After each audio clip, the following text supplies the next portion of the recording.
Hello, everybody, and welcome to our open Q&A session from Canopy Capital. Great to have you here, and thank you very much for watching. I've got a few questions that have been provided up front, but I've kind of got this open thing that, if you're watching us there on YouTube or anything and you want to just ask a question, please just put it in the chat, and I will be happy to answer all the way through. That's kind of it's kind of a given, right? So the focus of today is around how you raise your first sort of 250k, and in particular that's because we've been working on an SEIS fund from Canopy Capital, and we're kind of focused in on that stuff. And what we've also been looking at is really the barriers to entrepreneurship from different groups. Hey there, nice to see you there. Thank you very much for making time to be here. And let me just put a little note in the chat there.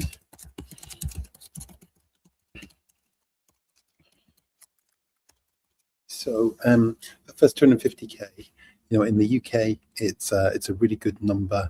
It's kind of the 250k number is set through the Seed Enterprise Investment Scheme legislation. So it's a nice tax treatment that helps you raise that money into early stage companies.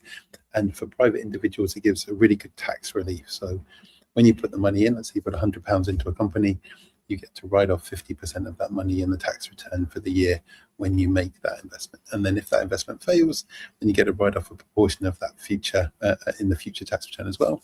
And then if you succeed, then you get relief on your marginal rate for the capital gain. So that's really cool for the early stage investment, for the investor, and for the startup.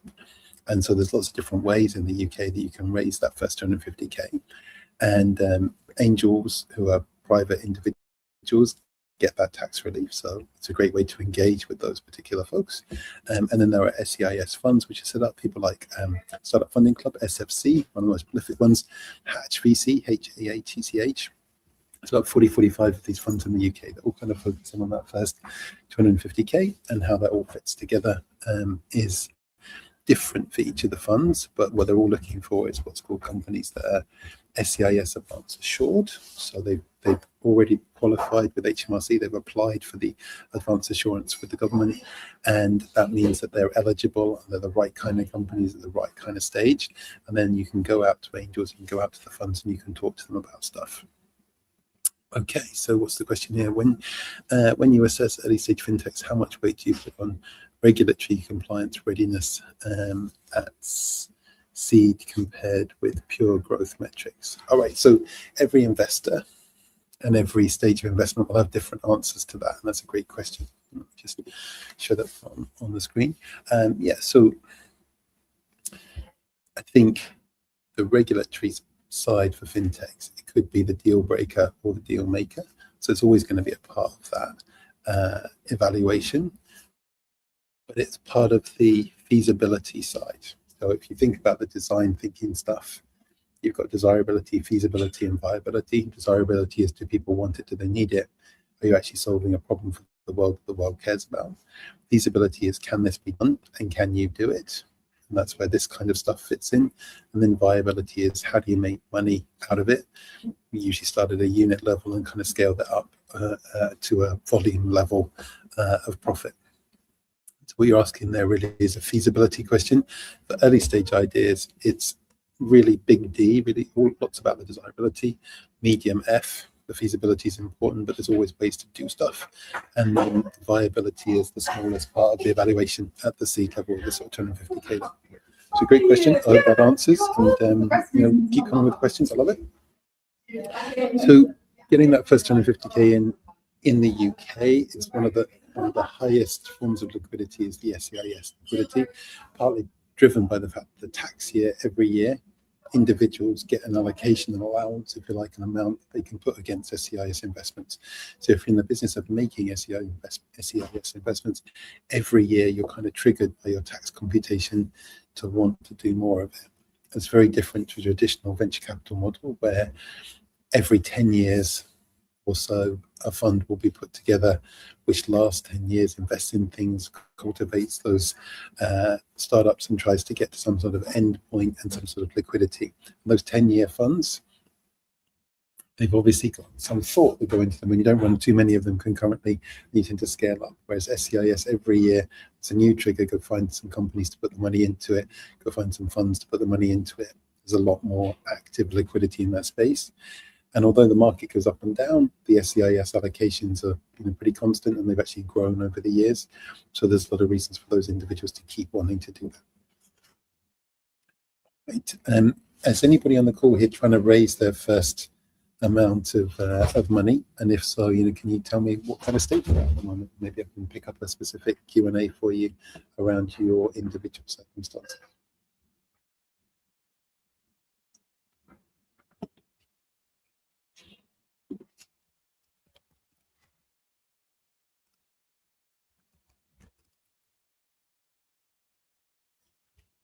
Right, so while I'm waiting for some more questions to come through, I'll let you know that for all the funds and for angels and stuff, the bar has kept rising over the years. If you were applying for SCIS investments sort of 10 years ago, you could pretty much do it with an investment deck, and you didn't need that much. The due diligence was pretty weak, and actually you didn't need that many customers even. You just needed to kind of have your first MVP up and running. Nowadays, the metrics are much higher for most funds. They're looking for a number of customers. If you're a B2B, the kind of benchmark is sort of 10 paying customers. Paying doesn't have to be full commercial value, but paying in some way. And then for B2C, it's usually around 1,000 customers that are engaged with you. And they're looking for the MVP to be reasonably sophisticated, because you've got platforms like Lovable and stuff which help you to build out quite extensively. So why would they invest in something that's smaller? And they're looking for you to have brought as much what they call proof points or validation points as you can. So proof points are things where people have said yes, and validation points are things where people have paid. And the more proof points and validation points you have, the better. What most investors will say to you when they're looking at your first raise and this early stuff is they're investing in the team, and they want to see that you've got dimensions in that team that can do interesting things with the money and can survive for a relatively decent amount of time. Okay, another question. Thank you so much. We had our initial raise, which has been enough to power us through to now. When do you assess to start a second raise? Right, this is a great question, and it sort of speaks to there were three main reasons why startups fail. In sort of 90 or so % of failures that happen, the root cause for the majority of them are in these three things. So number one is building stuff that people don't want or need, never really getting that product market fit. Number two is not having the right team, really the multidisciplinary thinking, the ability to cope with sort of more than one dimension. So we look for a technologist, an order filler, and a visionary to kind of come together into that team. And that's our investor bias, by the way. But that's a model that I learned in Boston, and one that fits really well, particularly with B2B companies. And then the last one is not having the right amount of money at the right time. So traditionally, it takes sort of 6 to 9 months to raise an amount of money, and you usually have it for 18 to 24 months to deploy it. And so the trick is, how do you deploy it in a way that gives you more proof and validation in time to raise the next one to step up? So if you can see that your runway is finishing in 6 to 9 months from now, then it's probably a good time to start the second raise. But what metrics do you have to actually put up against that raise? That's the key thing. So every step that you take in your raise, so from the pre-seed to the seed to the Series A to the B, has more demands of the metric. It's not just, I've got another need for cash. It's like, okay, well, as an investor, tell me how you used the last amount of money, and tell me how that's gone. And what have you done efficiently, what have you done effectively, what mistakes have you made? And then they will be able to take a view on if you can use their money well enough, and if it's the right time to put that money in. For most startups, they're not talking about deep technology. So what they really should be focused on, or what the investors often want them to focus on, is how have they acquired the customers, how much do they understand about the customers, how much do they understand about the motivations of those customers, and how they're going to keep those customers. When it's deep technology, it's like, how well have you proven that technology, how efficacious is it, how have you deployed it, who is actually using it, and why do they care about it? But the focus on those things is more around the intellectual property, as opposed to the majority of startups that are looking, particularly at SCIS funding. It's about those customers, those retentions, those acquisitions of the customers, and the kind of lifetime value expectations of those customers. Okay, so I hope that helps. If you've got a follow-up, please ask. It's all good. What have we got here? Is SCIS more for a seed raise or a pre-seed. Okay, so I mean, I'm old enough to know that pre-seed never used to exist as a notion. It was when the market was like super frothy and everybody wanted to get in as early as they could, and valuations weren't that that difficult to come by. Pre-seed came along as a model for getting money in earlier. So it used to be seed and then Series A, and this pre-seed model is like, how do I actually get equity in a company earlier than maybe they're ready for? And often things like viability and stuff isn't sorted out for pre-seed. But SEIS, Seed Enterprise Investment Scheme, is for pre-seed, and seed is for very early startups, usually, well, definitely within the first couple of years. And as such, there's an expectation there isn't that much trading history, etc., for the due diligence process. And you'll find a lot of funds talk about them being a seed level in the UK, doing 250k. But in reality, if you're a high growth company, this is a pre-seed level 250k. The follow-on from this is a thing called EIS, Enterprise Investment Scheme, very British way of putting it. And that stuff, you can bring up to 20 million into your company through that. So there's a whole tax efficient ecosystem here, from pre-seed up to quite a serious amount, that particularly for us at Canopy, more than 80% of the companies in Canopy will never need more than that sort of 21 million's worth of investment into it. And it's the sort of more extension of hyper growth companies that fall outside of that ecosystem. They would really be looking at venture capital, which is a whole different beast in itself, and a different set of demands and a different set of expectations. So if you think your idea is likely to exit on 500 million or more, you should be thinking about venture capital. If you're under that number, and if you're significantly under that number particularly, then you should be thinking about whether or not what you're building is eligible for SEIS and then EIS. And that ecosystem, as I say, has got very active liquidity in it at the moment. And if I think about what we interface with in the US, and in Portugal and in the UK and in India, I can say that it's probably the highest deployed liquidity at the moment, and the one where you can go to and have more conversations with more ease at the moment, particularly given what's happened in the SaaS markets and stuff over the last couple of years. Okay. Do you ever see SEIS distorting valuations at pre-seed? And if so, how do you personally correct for that when pricing around? The challenge, I mean, it's a great question, right? But the challenge from this early stage stuff is, how do you measure value today? How do you anticipate value in the future? And most valuations at this stage are very, finger in the air. And it's a subjective reality for both sides, the investor and the investment company, the investee. There are some great platforms out there. Equity is one of the ones that we recommend. And if you go and have a link in the chat for Equity, it's a great one to go in and try and get some sort of relative benchmark of what your valuation could be. But if you think like an accountant, the question normally when you're valuing something is about the cash flows and the future cash flows and the predictable cash flows you can get from a company. And SEIS is dealing with companies that maybe have minimal cash flows right now, or if any, and they're looking at growing into those cash flows. So how you discount those back to today, super hard. The other way an accountant might value a company is with its asset value or its net asset value. And most of these companies at the SEIS level don't have any asset value, or it's minimal. In fact, when you put the money in, that's the first kind of asset value that is truly achieved. When it's a deep tech spin out, when it's got intellectual property, when it's got patents and things like that, it's a different ball game. But for most SEIS things, the challenge is, how do you get a valuation? So sort of answering the question in a slight reverse way, each investor and each investment company will have a tolerance, in which case in their thesis of how they're approaching the market. So a typical SEIS fund will say, okay, I'm going to put 250k in, and I want between 10 and 20% of the equity in that company. That puts it in a relatively safe space for the follow-on round and the Series A and the B, and the sort of benchmark of how the equity will be divided over the steps.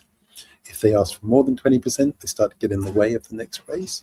And so that's going to be normal for them. But also if they have less than 10%, after they've been diluted by 2 or 3 other rounds, the actual return to them is pretty low.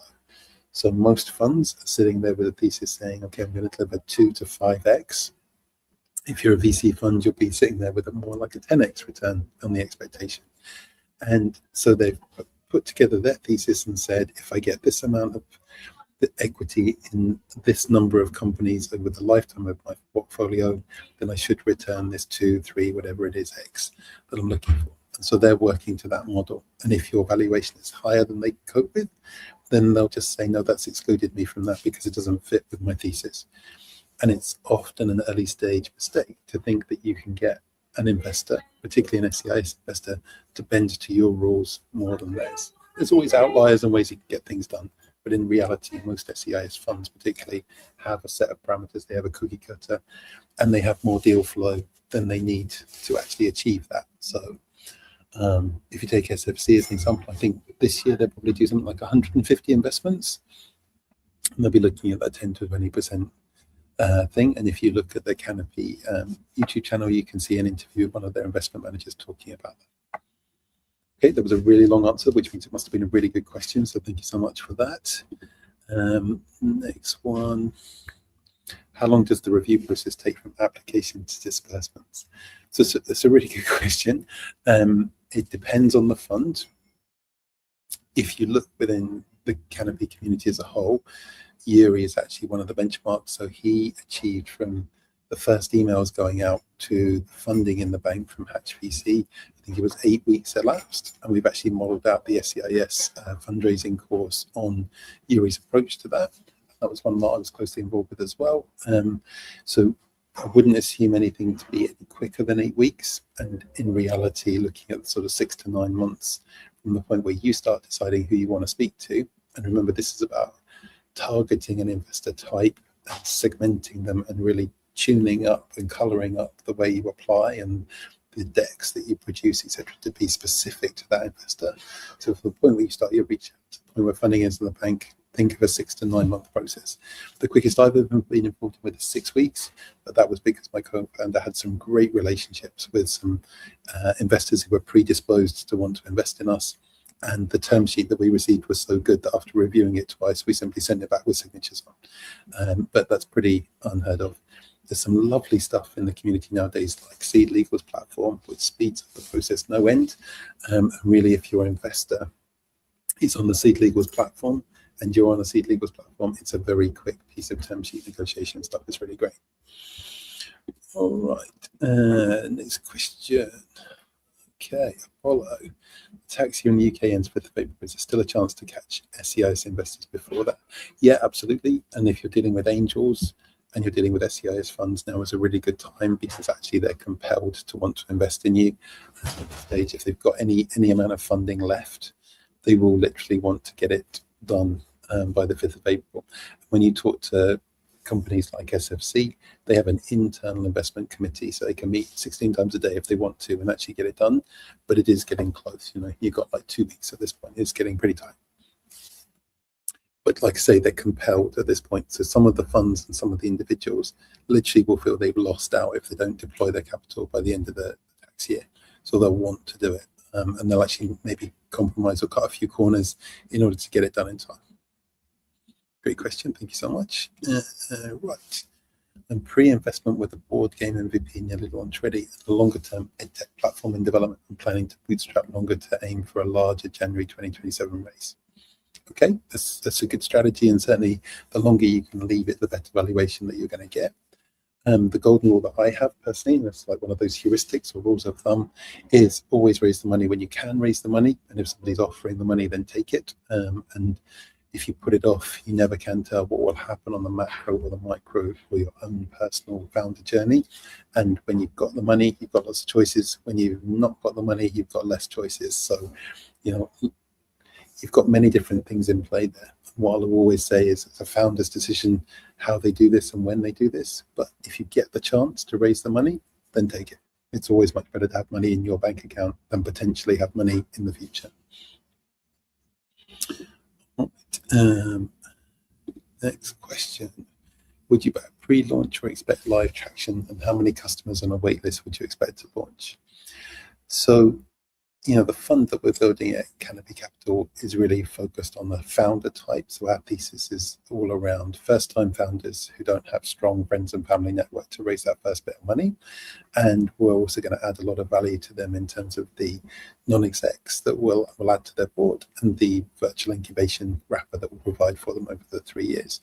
So for us, these metrics are less important. We're looking for that founder intent, and we're looking, there will be some solo founder investments, but what we're really looking for is 2 or 3 people, no more than 5, as co-founders in that team, really sort of bringing it forward. And 3 is perfect for us. The more proof points you can get and the more validation points you can get, the more likely it is for us to put forward an investment offer. And the key to us is actually that you've been through a demo night experience, and we've seen the community have voted you a people's choice, or have really shown that what you're doing is useful in the world. And that's about timing, that's about what's on trend, it's about what people feel they need, it's about that subjective reality, and it's less about, in that desirability evaluation, less about what I think, Rachel thinks, what Matt thinks. Then the mechanics of feasibility and viability, that's a whole different thing. But with all this stuff, with us and with anybody who's got an SEIS fund, or any business angel, or anybody who's really looking to put money into your idea, the more proof points, validation points you've got, the higher up the list you're going to get. Just remember this key thing, and this is really important for first-time founders. What you're doing is probably amazing, but every investor has a thesis that they've got to stick to, because they get their money from somewhere, and that's all been agreed on the basis of the thesis. And every investor I've ever met has more deal flow than they've got money to invest. So they're really choosing between things, even the things that they like, and they're trying to find the differences between them that make them more investable, more reliable, more likely to return than not. Okay, thanks for these great questions, by the way, really appreciate it. For a B2C, besides 1,000 customers, a great team, a decent platform, what else? It does sound like a lot, doesn't it? What else would boost your chances to securing the funding? Did you mention a course by Canopy that delves more into this? Yes, so we have an SEIS fundraising course. So it's modeled out on, like I say, it includes Yuri, the plan, sort of high-level plan of where Yuri actually did his raise. It also has support in there. It has links to the different platforms that we use, and it has interviews from founders who've done SEIS raises, got their advanced assurance, and so on. So you've got the content, the kind of expert advice, and then the peer sharing stuff all built into that. And you can access that through the platform. Go to the main site and the store, and you can see that. And then, what boosts your chances to securing funding? It's really your true understanding of the customer need, why they've come to you, why they're using it, why they're using it more than once, and what the lifetime value is going to look like. The more you've got that nailed, particularly on a B2C thing, the more everything else just holds together. That's where you become investable, because what you're really showing is that a bit of money that comes in will multiply out based on the number of customers that we've achieved and the sorts of things that they want to use us for and how they're going to stay. So a SaaS metric is you spend up to 18 months of revenue acquiring the customer with the expectation of around 4.6, 4.7x return from that 18 months worth of money. That's a really simple metric. So that's the cost to acquire the customer versus the lifetime value and the ratio between the two. In B2C, you might hope that to be even higher. But how long they're staying for, what staircase they're going through, what different things they're doing with you over time, that's really important. So that depth of customer understanding, not just having 1,000, but what do you know about them? How homogenous are they as a group? How equally motivated are they? Did they all come to you for the same reasons? That kind of stuff, okay? Right. Okay, Thursday today, great questions. How do you coach founders who seem overly anchored on the tax benefits for investors rather than building something that would be fundable, even if SEIS did not exist? How do you coach founders who seem overly anchored on the tax benefits for investors? Look, it's a great question, but possibly my perspective is slightly different. So to go back to something that I mentioned before, most investors, or every investor I've ever met, has more stuff to invest in front of them than they've got time or money to. So they'll get the tax benefits from all of them, the things that are in front of them, what they're really interested in, what's the best bet in front of them, and how can they take advantage of it. I don't know any investor that's just evaluating one idea and it's either that idea or nothing. They've probably got 10 ideas and the ability to fund 2. And now it's about why not those 8, or why definitely those 2, than it is, okay, I've got tax benefits from this one, right? Well, they've probably got tax benefits from all of them. It will exclude, for an angel or for an SEIS fund, anything that's not SEIS advance assured is excluded naturally. They won't want to put their money into it because they haven't hedged their risk and they haven't optimized their gain, and their portfolio, however big or small that is, will be optimized using the SEIS stuff. It's very different in the UK to other countries, and it's a huge advantage if you're trying to raise in the UK or if you come to the UK to raise that first bit of money. All right, here we go. But SEIS approved and replaced 50,000, but non-SEIS, so have the full amount available. From your experience when raising pre-seed, how much do individual investors tend to invest? It's a great question, but it depends. It depends on each individual. And in general, what you can assume as a sort of benchmark or heuristic is that an angel will invest no more in this kind of stuff than 5% of their net worth. So if you can evaluate from the way they got their money, how much the net worth is, look at 5% of it, then they're probably going to divide that 5% by a number of investments in a portfolio. And that's how much they're likely to put as an individual ticket price for you. But I'll also say, as a little plug for Rob and for Scribe, it's well worth having a look at scribelabs.ai. I think that's his website. And it's a private market database where you can find out all this information about how much people have invested in different things, and then kind of predict from that what they might invest in you. And he does the ability to see that data and also to automate outreach to those kind of investors, so private individuals. And he's also got or Scribe's also got a flow for the syndicates and for the angel networks and stuff. And you can have a look at that. So I'll try and just grab that link here from Scribe. Put it in the chat. Rob Cousins is one of the founders of that, and they were backed by Antler.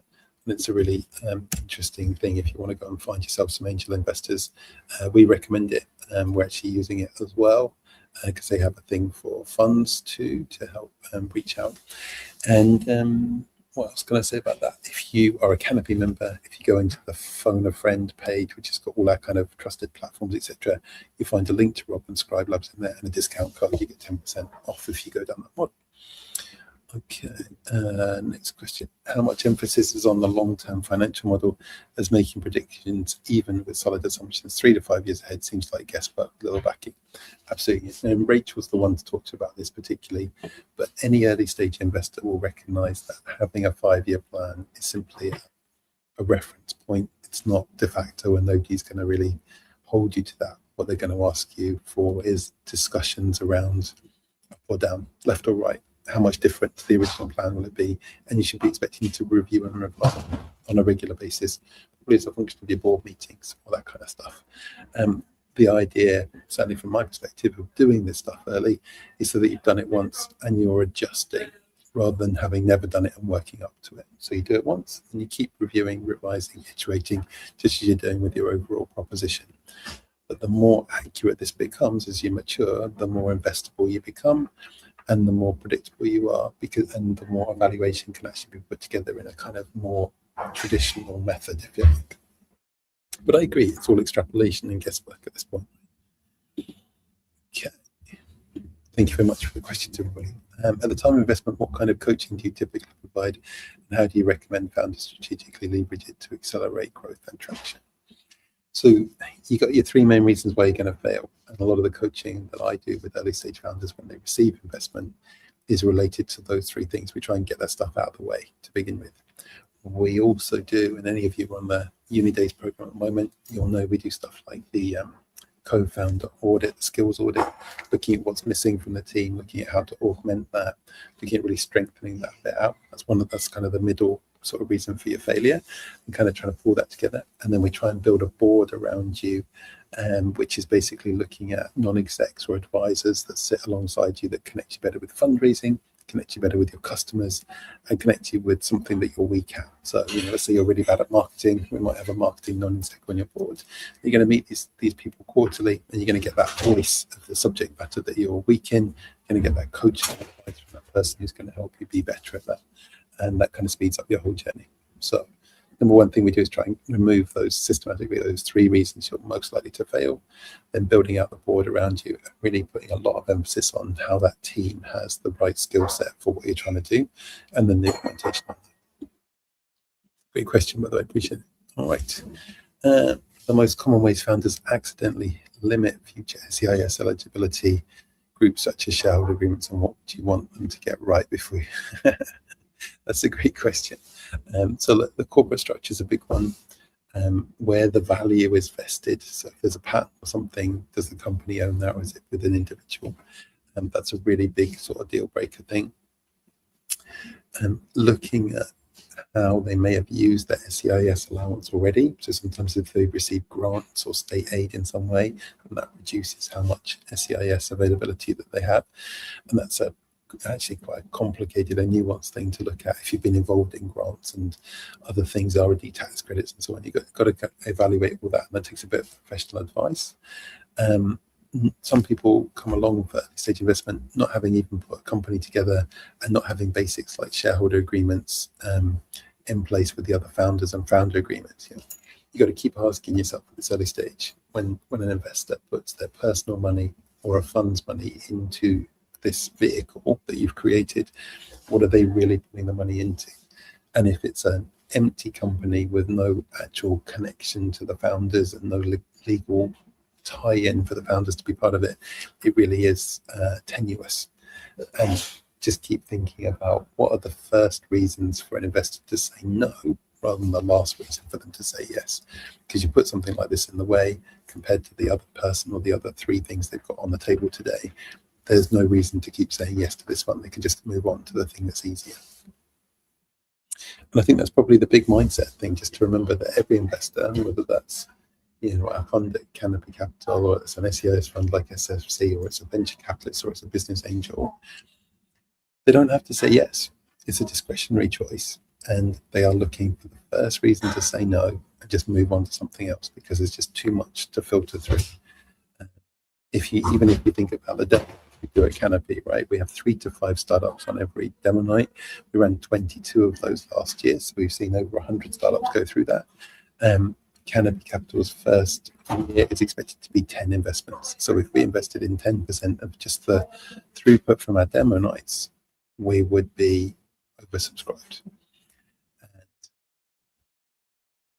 we're just a drop in the ocean. Somebody like SFC might receive 10,000 applications for 150 investments this year. It's not about, a huge part of being successful in fundraising with them is being lucky. You made it into somebody's inbox and they paid attention to it long enough to realize that you might be useful.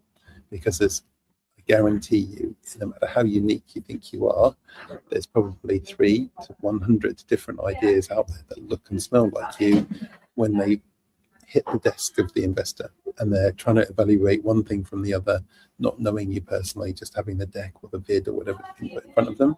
And there were a lot of reasons to say no. Even just the first 3 seconds of what they saw on the vid annoyed them, so they're just saying no because it seems like hard work, and the other guys.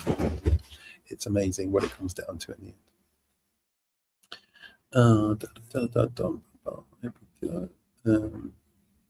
Not covered that one. Apollo. Is it better to ask the HMRC for advance assurance before starting the raising process? Yeah, absolutely. So applying for that advance assurance, it's a really good idea to get that one out the way as early as you can. We definitely advocate for using platforms like Seed Legals and Founder Catalyst to help you administer that process. And there are a couple of reasons. So if you look at Seed Legals as an example, they handle something crazy like 60% of all the SEIS raises in the UK. Their processes are handle-turningly efficient, and they will get you the advanced assurance 9 times out of 10. So why, particularly if you're a first-time founder, would you make it harder on yourself? The only reason you'd want to is because it costs you about £1,000, £1,500 to do that process with somebody like Seed Legals, and maybe you don't have that money. In which case, you want to go to some folks who have done the raise before, borrow their documentation, and Control-C, Control-V, and modify for your own stuff. But getting that process through sometimes takes a while. With Seed Legals and stuff, we've consistently seen it being under a couple of weeks. But we've had a founder within our community who actually struggled for sort of 6 months to get his advanced assurance through, and ended up going back through Seed Legals to sort it out. I'm sure he'd be happy to talk to you about it. We've interviewed him and he's in the SEIS course about that. But yes, for anybody you want to apply for funding with, who's an SEIS fund or a business angel, you definitely want to get that advance assurance sorted, because their first question, they literally cannot invest in you, or very unlikely to invest in you in the angel sense, if you haven't got that advance assurance in place. Okay. 15 years ago, this was not a well-trodden path. Now it's incredibly well-trodden. It may not be for you as a first-time founder, but accountants and platforms like Seed Legals have done literally thousands of these things. Okay. All right. Oh, some more questions. Here we go. HMC on the 5th of April is just around the corner. Yeah, absolutely. If you haven't got SEIS advance assurance now, it's unlikely, I would suggest, that you're going to get anything closed by the 5th of April. But if you know, the pragmatic approach is you get the paperwork in and you just tell everybody your application is being processed, but it won't close until that's come through. So if you were genuinely trying to raise right now and you genuinely want to get it done by the 5th of April, then I personally would suggest that you go and look at that Seed Legal side, because that's probably the most efficient and the most speedy process that I would know to put you in front of. Or go and find an accountant who's done multiple ones of these before. In a Canopy phone a friend team, that Marslands is one of the accountants we recommend that has this experience, and go and talk to them and see if they'll do it for you. But don't try. I would suggest, and it's your call as a founder, but I would suggest don't try and do this yourself. If it's the first time you've done it and you want to do it at this kind of speed, go and get some help. Okay, well, brilliant for the questions. Thank you so much. It's been good Q&A. Now you can get hold of me whenever you want through LinkedIn. Just go to the link in the chat in a second. And I'm more than happy to take questions. And if you're on one of our programs, I'm usually on a sort of Friday check-in call, where you cohort for one of the programs, or on the fundraising calls at 12 o'clock. And I'm happy to take any questions. And our model at Canopy is really to the community side rather than the Canopy Capital side. The community model is based on, we've got some content and some stuff which we know, the knowledge within our community about how to do stuff. We share that. We also we have expert mentors and guidance from the in-residence team, and then we have peer support. So like the SEIS course, we go and interview a number of people who've already done their fundraising through SEIS mechanisms, put that into the course as well. So you get the content, you get the peer share, and then you get the expert guidance to help you. And then around that, we've got our advisors in residence, so experts, law firms, accountancies, bank providers, and so on, that can support you to do this all quickly and do it in a startup friendly way. So you don't have to use any of that, but what you're getting there is the tools to speed you up. And then how you choose to use it, that's your founder decision. We do most of our things remotely. And so it's not about sitting down with somebody and like going through it to the end of detail, but you can, if you want, put a call together in one of the residence teams, work it all out with them. And if they're happy to spend that amount of time with you, then you can kind of evolve with them. But those are your three main elements: content, peer support, and then expert support. And then on top of that, the sort of cherry on the cake is the trusted advisors in residence. And the big thing that we provide for you with that, as well as pre-screening them, is that we know them all. We have good relationships with all of them. And what we're saying to you when you go to them is that we will godparent that relationship. So if you're sat there talking to an accountant in the UK and you don't really understand what they're saying, bring one of us onto a call and we'll help you with that. If they don't understand what you're saying, they'll bring us onto a call and we'll help you with that. And if you ever have any service issues or something with them, then we'll get on the call and we'll help smooth that out for you. So that godparenting means that you've got a trusted relationship with those advisors. And it's a key part of our mission to leverage entrepreneurship as a tool for social mobility, that network is available to you. And we've curated that network. We've put it together now within the portal so that you can access it whenever you want, and you don't need to reinvent it for yourself. But if you've got a network that's superior to that, that's great. It's just there for you as a backstop in all things, okay? And in most cases, I'll know the founder, or I'll know the partner, or the person that you're working with personally. And if you take, say, our Portuguese advisors, they've been doing my accounts and my tax in Portugal and my legals in Portugal for more than 5 years, in fact. Yeah, probably more close to 10. So I'll know those relationships really well, and they know me really well. And that's an element of trust which you can't like buy, and you can't start, and you can't evolve any quicker than we've already done it. All right, thank you, everybody. Good luck with your own fundraising. Hope this has been useful. And with a bit of luck, in the next week, the Canopy Capital site will be live. We'll be able to talk to you more about the fund and how it's going to be doing things. Right now, it's still subject to a final few ticks in the regulator side. And so I can't share too much about it, but our goal is for it to be an SEIS fund that writes 10 100k checks over the next 12 months. And we're hoping to write the first one in the final of the Unidays program, which will be happening on May the 27th, I think it is. Somebody correct me if I got that wrong. At Revolut headquarters in London at Canary Wharf. And if you haven't already decided to come along to that, please go to our Luma and check out, because you're welcome to come along and be part of that as well. But our goal to get that first check written for one of the top 10 companies in the Unidays program at the moment. All right. Thanks, everybody. Great to have you. Really appreciate the questions. I think we've got another one of these next month. So if you've got more questions around early raises, SEIS, first 250k, more than happy to help.